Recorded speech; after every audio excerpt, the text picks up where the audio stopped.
Desde que a expressão Faria Lima passou a fazer parte do vocabulário nacional, a figura do investidor que administra milhões ou bilhões de reais na bolsa é a daquele cara jovem que usa sapatênis, fala "Ô meu" e vai trabalhar de patinete pela Faria Lima em São Paulo.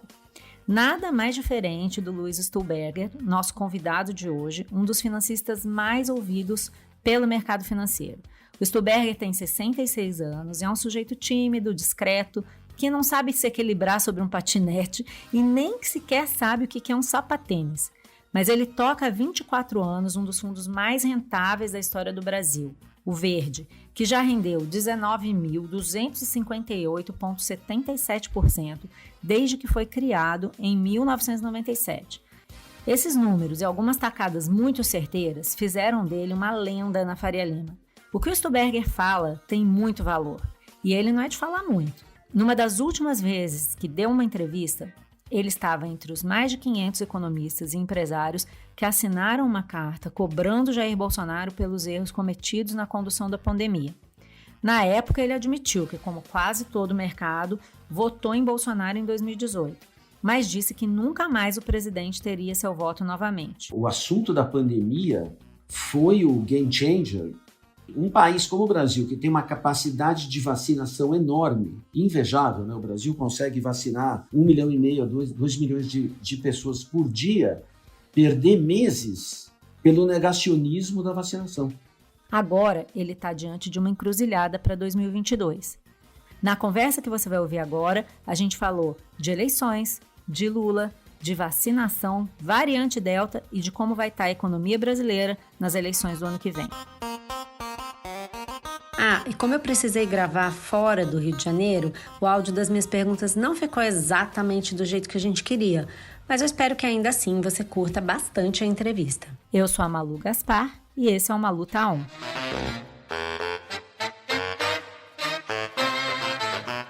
Luiz Stuhlberger, você tá on? Estou on, Malu. Malu on. Muito on.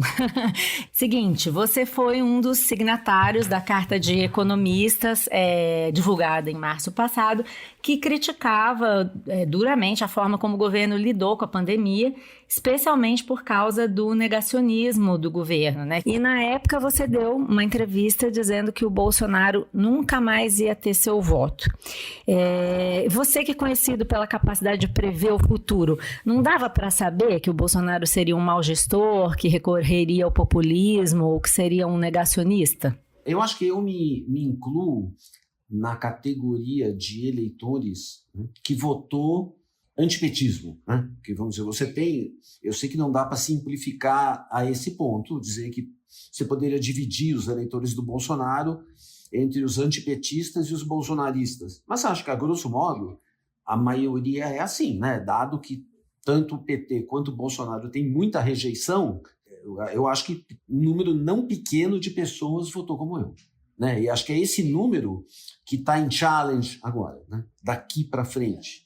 O Bolsonaro tinha duas propostas muito boas na mesa, né? Um é a proposta econômica, né? De fazer reformas como a da Previdência, e de fato ele fez a reforma da Previdência, né? A gente não pode esquecer isso, que foi uma coisa assim, importantíssima, que o Brasil tinha que ter feito há 25 anos e era considerada das reformas mais difíceis de serem feitas, né? A outra era a agenda do Paulo Guedes, que parecia muito boa, afora, sim, questões como continuar respeitando teto de gastos e, principalmente, né, isso é uma coisa importantíssima que pouco se fala, de escolher ministros não indicados por partidos políticos. A gente sabia desde o início que algumas áreas seriam um problema, né, como principalmente meio ambiente e educação, mas, no limite, parecia a melhor opção naquele momento. Você não acha que levou muito tempo para o mercado se decepcionar com o Bolsonaro? Você não acha que a Faria Lima foi muito condescendente com o presidente? Porque até a pandemia começar, a gente já via vindo algumas iniciativas de ataques às instituições, nessa coisa mesmo que você falou do sistema de proteção ao meio ambiente ser desmontado, combate à corrupção. Eu diria assim que não vamos só falar da Faria Lima, né? A Faria Lima e a Fiesp e os empresários em geral sempre querem se dar bem com o governo, né? Os empresários não se deram mal com o Lula, né? Se deram um pouco mal com a Dilma. É difícil, vamos dizer, o empresariado como um todo fazer oposição sistemática a algum governo que a gente teve, né? Isso raramente acontece. Agora, dito isso, o assunto da pandemia foi o game changer. Um país como o Brasil, que tem uma capacidade de vacinação enorme, invejável, né? O Brasil consegue vacinar 1,5 milhão a 2 milhões de pessoas por dia, perder meses pelo negacionismo da vacinação. Pressa da vacina não se justifica, porque você mexe com a vida das pessoas, vai inocular algo em você. O seu sistema imunológico pode reagir ainda de forma imprevista. Ou seja, contrariar a ciência, né? Contrariar a medicina, contrariar as obviedades, né? E demorar muito para comprar vacina, porque no início, a grande discussão, início até se tinha um apoio de parte do empresariado, é combater as medidas de isolamento, né? Quer dizer, vamos trabalhar que é melhor, né? Aquela visão, digamos, utilitarista do Bolsonaro, né? Bom, já que é para todo mundo pegar Covid, que peguem logo, né? Assim, quem tiver que morrer, morra logo e a gente volta para a vida normal, né? Ou seja, isso é um absurdo, né? Além do desapreço total à vida humana, é um absurdo do ponto de vista médico, né? A gente sabe que antes de ter vacina, se a gente tivesse a vida normal, ia ser um caos social, né? Porque o grande limitador da Covid é a capacidade da rede pública de hospitais de absorver gente. Chegamos quase ao pico dela agora no início de abril. Mas, digamos assim, eu acho que depois que isso passou, né, aí você começa a olhar, bom, já não tem mais um ministério com pessoas boas, né? As pessoas boas foram indo embora. Não tem mais... Acabou, né? O Centrão sempre vence, né? Portanto, em função disso, vamos dizer, o Bolsonaro acaba tendo uma perda também desta prerrogativa, né? Que é ter um ministério minimamente bom. Você chegou a fazer um cálculo de quanto o Brasil perdeu com esse atraso na vacinação e o negacionismo na pandemia. Qual era mesmo? Olha, o cálculo era alguma coisa como 1% do PIB, né? Digamos assim, que foi perdido. Então, se você falar em 1% do PIB, no mínimo, você está falando aí em 100 bilhões de reais, 120 bilhões de reais foram perdidos, né? E todas as vacinas juntas não custam isso. Uhum. E com agora a recuperação no ritmo de vacinação, isso também não se recupera, é isso? Se recupera em parte. Na verdade, assim, a indústria recupera, os serviços não. O que está perdido ficou para trás. E o que a gente pode dizer daqui para frente, né? Muita gente acha que esse fracasso aí, essas dificuldades no combate à pandemia afetaram definitivamente as chances do Jair Bolsonaro de chegar competitivo em 2022. Inclusive, tem gente que acha que o Bolsonaro não vai para o segundo turno em 2022. Eu já vi algumas projeções que vocês fizeram no Verde e parece que elas não... chegam tão longe, né? Parece que você não acredita nisso. Por quê? Olha, por incrível que pareça, o Brasil agora, daqui para frente, está super bem posicionado em relação a vacinas, vis-à-vis os emerging markets, porque, vamos dizer, a Pfizer, que agora está sendo provado que as vacinas de RNA são as melhores, né? Tem 200 milhões de Pfizer, né? Das quais foram aplicadas até hoje talvez nem 10 milhões, né, que chegaram aí um pouquinho em junho e julho, mas a partir de agosto vão chegar a 20 milhões por mês. E depois que isso acabar, ainda vai ter mais 100 milhões para o primeiro semestre do ano que vem. Então, o Brasil vai estar bem posicionado, né, perante, inclusive, esse problema da variante Delta, né, porque a Pfizer é muito efetiva para a variante Delta e eu não duvido que sejam dados uma terceira dose ano que vem de Pfizer para quem tomou outras vacinas. Mas com a capacidade de vacinação e uma vacina boa, a nossa situação na margem vai estar melhor que outros emergentes. E dito isso, quando a pandemia melhorar, vem uma certa euforia. O que realmente vale hoje, que você está longe da eleição e o povo brasileiro, na sua maioria, não está preocupado com isso. Quer trabalhar, quer voltar à vida normal, quer poder produzir. Então, a eleição está muito distante para ele. Então, o que vale hoje não é a pesquisa estimulada. E, normalmente, um candidato incumbente sempre melhora no ano de eleição. Vamos dizer, o Bolsonaro agora, obviamente, tem feito coisas como ameaças, né? Vamos partir para um outro caminho, no melhor estilo Trump, né? Se tiver o voto impresso, eu não vou aceitar a derrota. Lembrando que o Trump teve voto impresso, né? E mesmo assim ele não aceitou a derrota, né? Quer dizer, o Bolsonaro vai poder questionar uma eventual derrota usando qualquer meio e ameaçando, né? Quer dizer, a ameaça dele, ela está em 2 níveis, né? Uma, vamos dizer, de um golpe militar, né? E uma segunda, que é mais velada, eu sou a última alternativa antes da esquerda populista que está dominando a América Latina, né? Quer dizer, ele vai usar isso, dizer, olha o Chile, olha o Peru, olha a Argentina, olha a Venezuela, olha onde vai dar. E por que você diz que o incumbente, o candidato que está no poder, tem mais vantagem? É por causa dos gastos públicos? Isso é uma estatística. Sempre no ano de eleição, quem tá competindo para a reeleição ganha pontos, ganha popularidade. Inclusive isso aconteceu com o Lula. Então isso é um dado. Isso aconteceu com a Lula, aconteceu com o Fernando Henrique, aconteceu até com a Dilma. Uhum. Então, quer dizer, diante desse cenário, o mais provável é um segundo turno entre Lula e Bolsonaro. Você não acredita no surgimento dessa terceira via, pela qual muita gente, inclusive no mercado, trabalha? Não, eu acho que... não é que eu não acredito. Eu acho improvável, mas eu não descarto, porque, como eu disse para você, está muito longe, né? E tem 52% dos eleitores que não tem candidato. Uhum. Então existe o espaço. Existe o espaço.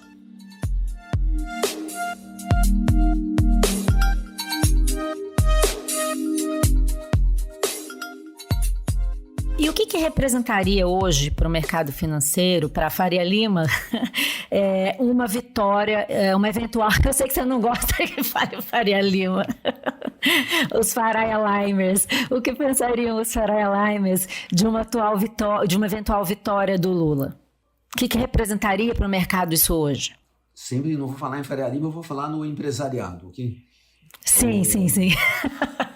Eu estou te provocando de propósito. Digamos assim,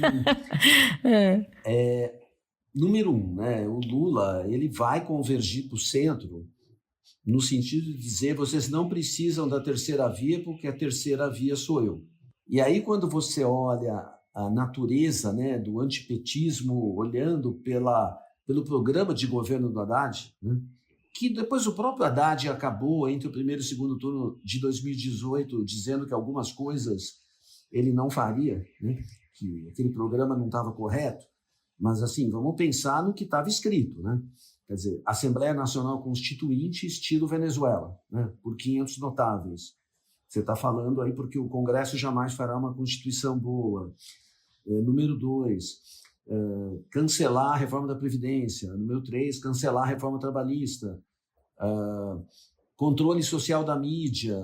Enfim, aquilo lá que estava escrito é um show de horror. Eu acredito que nessa aproximação do centro, quer dizer, espero, né, que o Lula faça uma carta aos brasileiros, mas se não fizer, né, o que é possível, eu diria que tem uma ou duas coisas que ele não abriria mão, né? A primeira é do teto. O resto, eu diria que é praticamente impossível. E eu te digo por quê. Mesmo ele dizendo que vai fazer, vamos lembrar que o Congresso brasileiro não é de esquerda.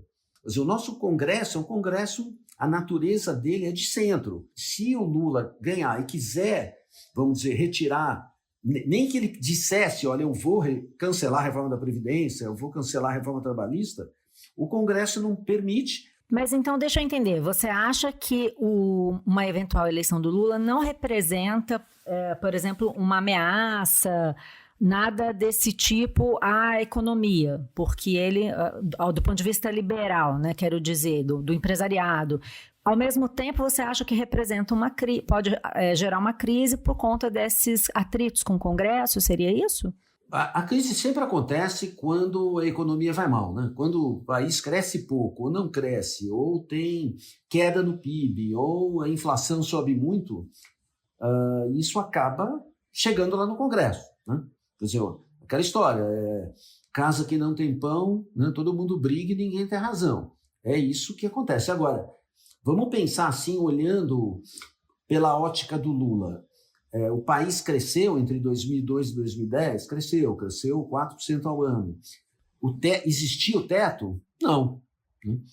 O Lula gastou dinheiro como ninguém. Ou seja, o gasto público crescia 6% ao ano, sendo que o salário mínimo crescia quase 7% ao ano real, na média, de 8 anos.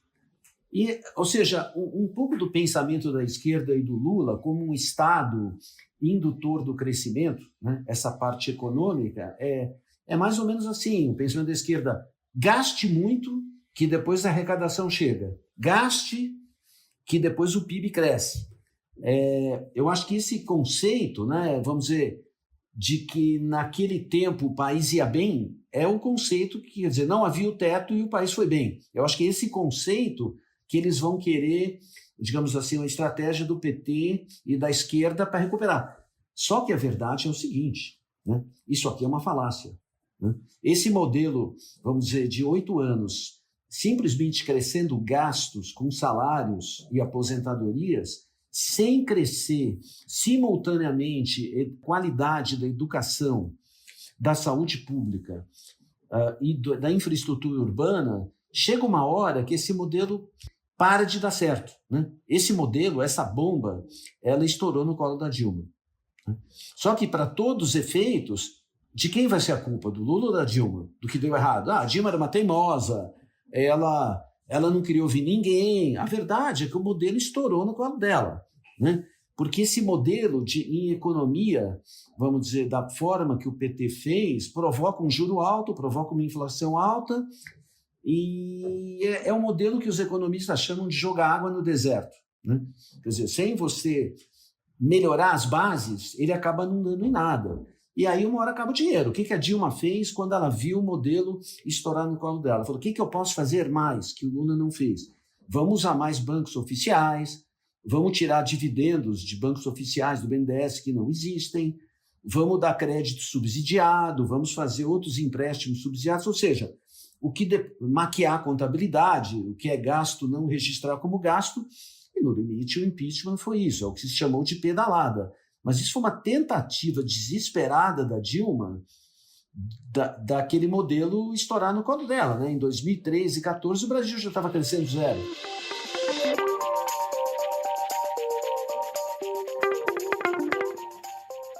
E você, o que você faria diante dessa situação? Você vota em quem? Posso dizer, o meu voto pela primeira vez na vida eu anularia. Não é que eu anularia, eu não votaria em nenhum dos dois. Eu sempre acho que tem alguém menos ruim. Quando você não pode escolher entre o bom e o ótimo, você sempre pode escolher entre o ruim e o péssimo. Mas dessa vez está difícil. Agora sim, outra história em que o mercado acreditou muito, você falou um pouco sobre isso, mas eu queria voltar a esse assunto, é na coisa do Paulo Guedes como um fiador liberal do governo Bolsonaro, porque todo mundo sabia que o Bolsonaro não tinha uma história como liberal, nada dessas coisas que costumam agradar o empresariado. Mas o Paulo Guedes era o grande fiador que estava ali garantindo de que reformas seriam feitas, e esse respeito ao teto de gastos, o ajuste fiscal e tal.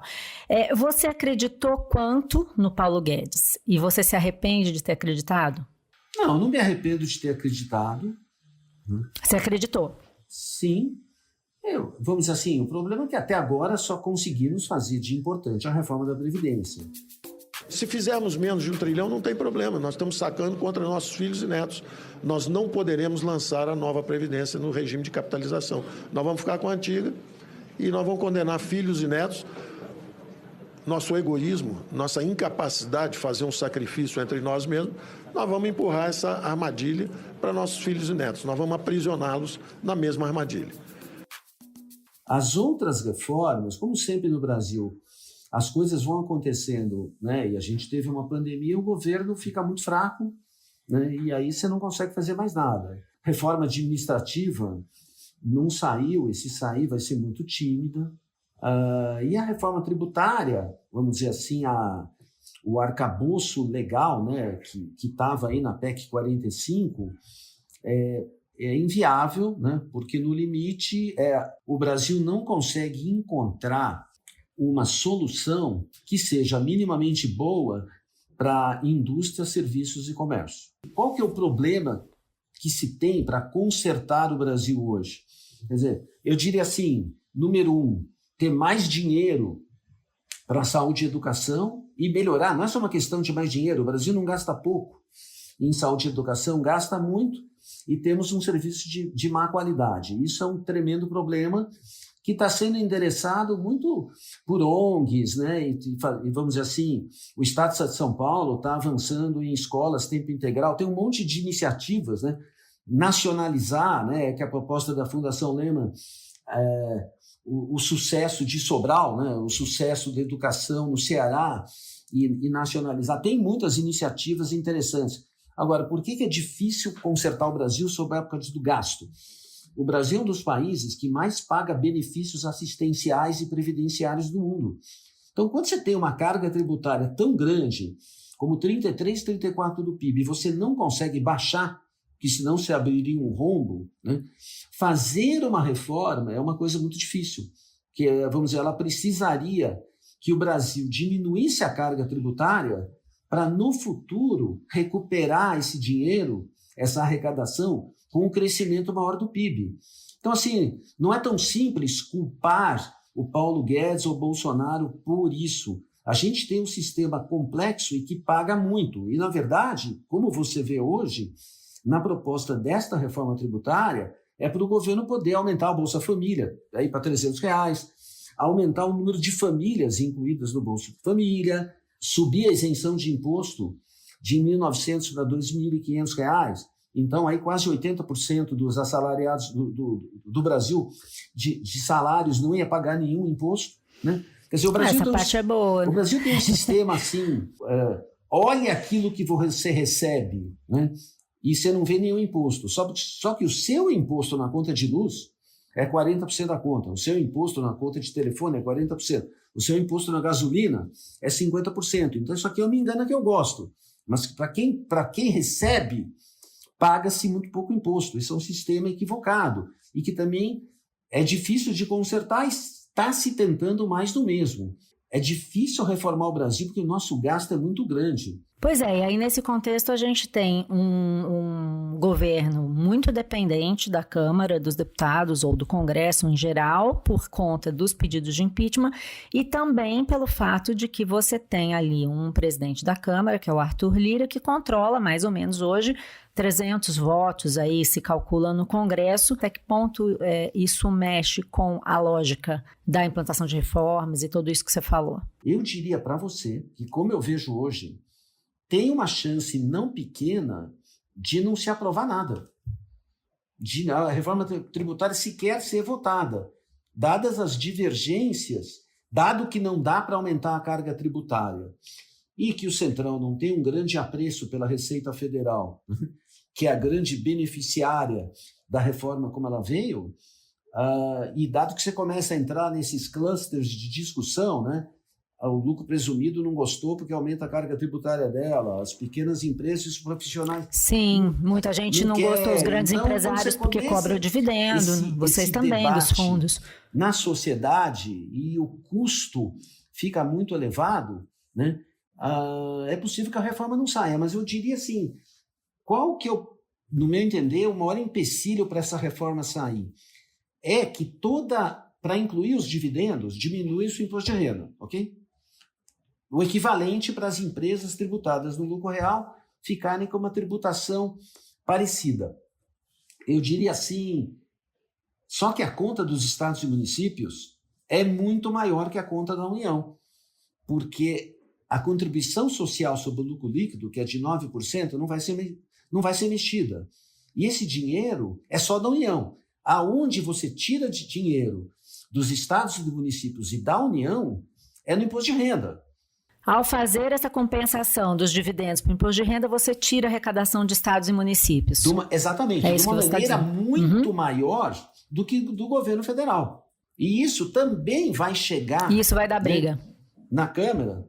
E por mais que o relator tenha dito, não, estados e municípios não se preocupem que aí o Brasil vai crescer mais e depois vocês recuperam. Esse argumento não tem o menor sentido, né? Se é para fazer um sacrifício... Estados, município e União teriam que fazer um sacrifício semelhante agora para ter um benefício semelhante no futuro. Agora, Luiz, para fazer essa entrevista, eu conversei com várias pessoas de fora do mercado, gente que não tem assim, uma relação tão próxima com o mercado financeiro, e uma das coisas que as pessoas mais querem saber é como alguém que administra um dos fundos mais rentáveis da história toma suas decisões de investimento. Então, eu queria saber um pouco como que você trabalha e como que você escolhe os caminhos que você vai tomar, o que é ciência, o que é intuição. Bom, a gente trabalha, né, a Verde, com uma grande equipe de economistas, né, uma grande equipe de analistas de ações, uma grande equipe de traders. Então, na verdade, a gente usa todos os elementos que a gente tem à disposição. A gente conversa muito, lê muito, interage um pouco com os outros. Não muito. Eu sou meio bicho do mato. Assim, eu gosto muito de ler, né? E de interagir com a minha equipe. Agora, quando você me pergunta assim, feeling, né? Isso. Feeling pesa. Por quê? Porque, diferentemente da física ou da matemática, né, a economia ela é muito difícil de prever. Né? Então, você vê que, estou falando assim, fim do ano passado, começo desse ano, a previsão de inflação no Brasil, há 6 meses atrás, era alguma coisa na faixa de 3, 4. Né? Chegou-se a projetar 2 ano passado, começou o ano projetando 3, 3,5, 4, e agora ela está beirando 7. Né? A projeção de mercado hoje está em 7. Isso num espaço de tempo curto. Né? Então, digamos assim... não estou querendo fulanizar ninguém, até porque foi um consenso de mercado, estava profundamente equivocado de juros e inflação. Então se pergunta assim, como é possível, né, essas pessoas, aí sim eu posso falar na Faria Lima, não nos empresários, vou falar naquele que são quem faz as... que eu faço. Não, porque, vamos dizer, na Faria Lima você tem muitos economistas, muita gente pensante, muita gente capaz de fazer modelos, né, de projeção de inflação, PIB em juros, e todo mundo errou, inclusive o Banco Central. Você também? A gente, eu acho que errou um pouco menos, mas também errou. A gente tanto errou, todo mundo errou, tanto na projeção do PIB, quanto na inflação e na dívida. Errou muito, entendeu? Uma coisa é errar, eu fazer uma previsão para daqui a 5 anos. Outra coisa é eu fazer uma previsão para daqui a 4 meses, e errar profundamente. Então, a economia ela é uma ciência maravilhosa, né? Porque o grau de acerto nas grandes mudanças ele é baixo. Né? Por isso que dá chance, como a gente, trabalharem, né? Porque se fosse uma ciência exata, como a engenharia, né? Você nunca vai conseguir competir com uma grande empresa que tem 1000 engenheiros. Né? E, no entanto, parece que os seus acertos de investimento se dão muito por conta da sua intuição, né? Tem até um episódio que tem a ver com o governo Lula, né? De uma palestra do Mercadante que você saiu de lá com uma intuição achando que com a certeza de que o Lula não faria todas aquelas mudanças que estava se falando no mercado. Como é que opera a sua intuição? Você olhou ali e falou, não vai rolar. Como é que funciona? Conta um pouco assim, qual é o clique? Eu acho que eu devo ter tomado na vida, eu diria assim, umas 10 decisões muito certas, né? Porque no fim é isso, não é tanta coisa, sabe? Eu estou falando da crise da Ásia em 97, comprar câmbio no fim de 98 para pegar março em 99, acreditar depois que o Brasil ia melhorar. ficar comprado em câmbio esperando a explosão da Argentina em 2001, apostar no tomar Brasil. juros e comprar câmbio por achar que o Lula ia ganhar a eleição em março, abril de 2002, e assim vai. Eu diria que teve aí umas 10, 12 decisões, não mais do que isso. Mas se você fizer pouca decisão errada e umas 10 ou 12 decisões muito certas ao longo da sua vida, isso é o suficiente, porque no resto você navega com consenso. Assim, o consenso, normalmente, ele está certo. 80%, 90% do tempo, o consenso econômico está certo, mas tem lá os 10, 20, 30% que eles estão errados, né, e que você pode... Agora, vou também comentar sobre, por exemplo, 2 erros, né? Em 2016, eu achava que a China ia ter um problema sério, que a moeda ia desvalorizar muito. Isso não aconteceu. Né? Você perdeu muito dinheiro. 4%. 4%. Né? Só. Quer dizer, é bastante. Né?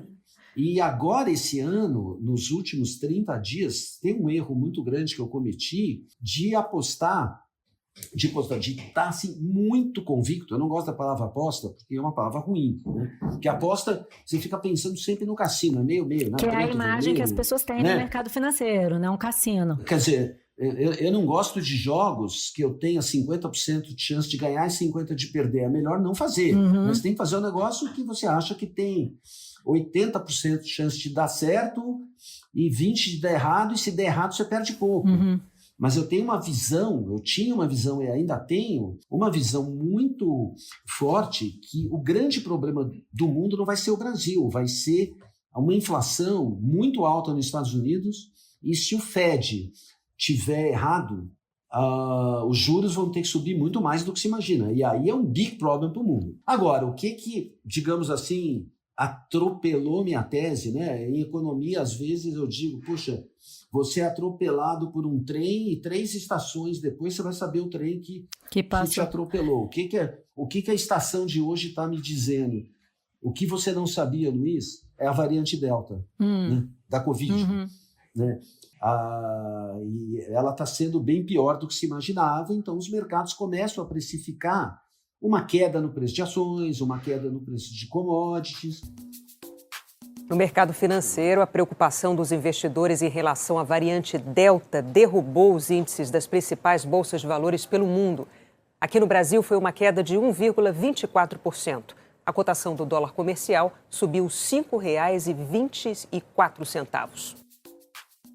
Nada que seja perto do que aconteceu na onda do ano passado, mas algo cuja abertura total das economias pode demorar mais tempo do que a gente imagina. Agora, voltando assim, aonde todos os economistas erraram nessa pandemia, né? Isso valeu para o mundo inteiro. É no olhar do ser humano sobre o consumo, né? Ou seja, o ser humano com dinheiro sobrando, né? Se você não gasta em serviço, vamos dizer, há muito tempo que consumo, bens industriais caem no mundo de preço e serviços sobem. Ou seja, se você não pode viajar, você não pode ir no bar, você não pode dar uma festa, você não pode fazer uma festa, etc, né?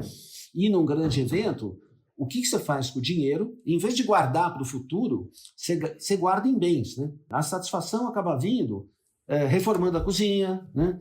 Trocando os móveis da sala, comprando mais uma casa. Então isso acabou, no caso do Brasil, esgotando a capacidade industrial, ou seja, a indústria junto com o e-commerce atropelaram o comércio e acabaram vendendo muito para o consumidor sem o comércio aberto, né? Então o ser humano acabou não consumindo, imaginava-se que o consumo ia ser menor, o consumo industrial e compras de novas residências muito acima do que você esperava. Foram aí que os economistas erraram, na questão do PIB e da inflação.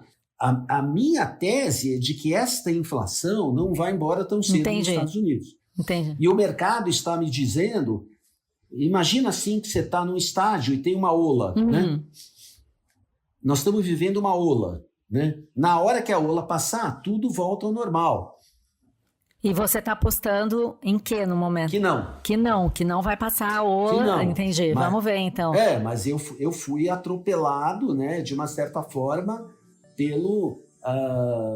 pela variante Delta. Entendi.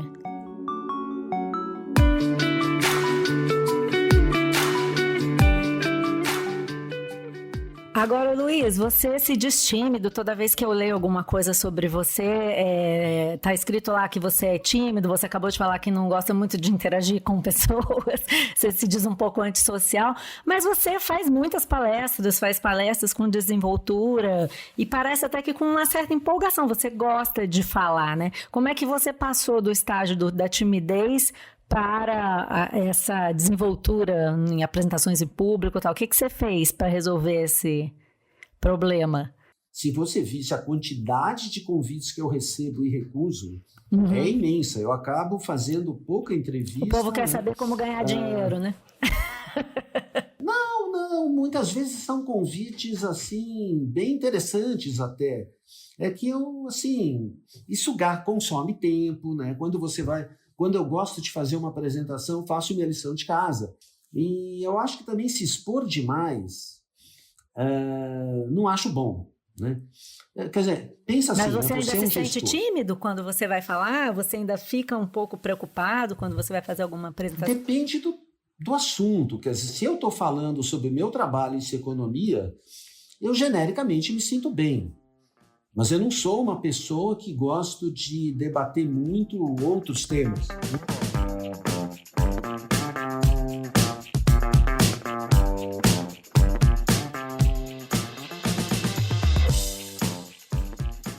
Agora, você não gosta muito, eu tô te provocando aqui, mas você não gosta muito que se fale em Faria Limer, né? Esse termo que virou expressão já na língua portuguesa, o Faria Limer, que é aquele cara que só anda de patinete, usa sapatênis, passa o fim de semana ali em Ibiúna, né? E, no entanto, você é um Faria Limer, né? Ou não? Você não se acha? Você se acha um legítimo Faria Limer? Puxa, eu não tenho como te responder isso. O que é um Faria Limer? Não sei o que é um Faria Limer. Não, claro que eu sei que existe uma concentração de gestoras e bancos e family offices, né? Perto da Faria Lima, isso eu sei, né? Até porque as indústrias estão mais longe. Tem uma estatística que mostra que a maior concentração de patinetes de São Paulo se dá na Avenida Faria Lima. Você anda de patinete? Eu sou meio desajeitado, né? Então, acho que nem que eu quisesse eu conseguiria. Mas ando de bicicleta, o que eu gosto muito de fazer nas horas vagas é esporte. Então, o fato de eu morar perto do Parque de Ibirapuera, para mim, é maravilhoso, porque eu posso ir lá ou andar ou correr, que é o que eu gosto muito. E você usa sapatênis ou não? Não me respondeu.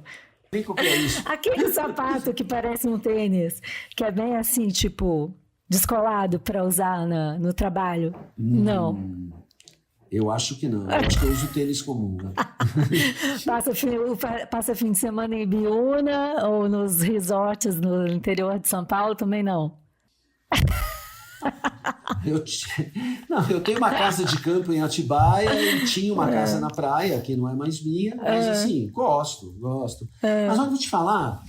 Eu acho São Paulo um lugar bom para você ficar no fim de semana. Então você não tem nada de Faria Limer? Zero. É você que está dizendo. Você não cabe no manual do Faria Limer. Acho que não. Luiz, super obrigado pela sua entrevista. Descobrimos que você não usa sapatênis. Grande revelação. Obrigada por ter participado do Malu Tá On. Obrigado, Malu. Obrigado pela oportunidade. Adorei aqui estar no Malu On. Um beijo, até mais. Até a próxima. Tchau. Nos falamos. Esse foi o Malu Tá On. Esse episódio teve a direção da Luciana Malini, a edição do Vitor Carvalho e Gustavo Angeléas, produção de Orneller e Mariana Carneiro e o desenvolvimento da Ampere Podcasts. Eu sou a Malu Gaspar e encontro você no próximo episódio.